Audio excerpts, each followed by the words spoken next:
Əzizlər, hər zaman gördük maşınımız qaynadıb.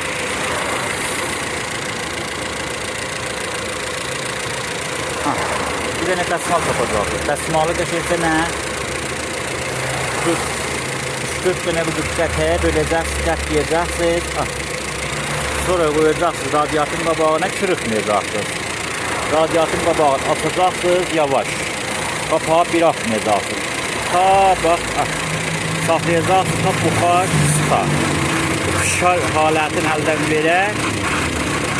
Bunu saxlayacaqsınız. Buxar ki kamil sıxdı.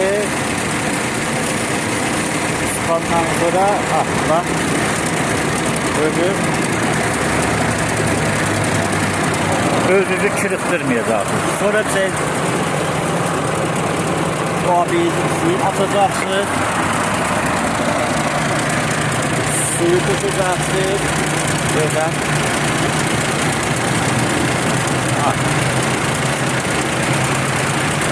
Maaşını da xamis eləməyəcəksiniz. Heç zaman maaşını xamis eləməyəcəksiniz.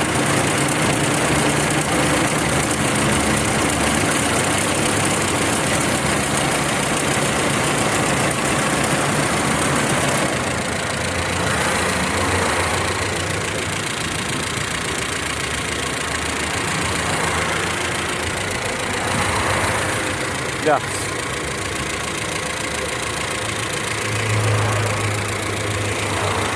Qapağı çift şar verəcəksiniz. Bir də buna sıxacaqsınız. Bu da doludur. Tutuldu.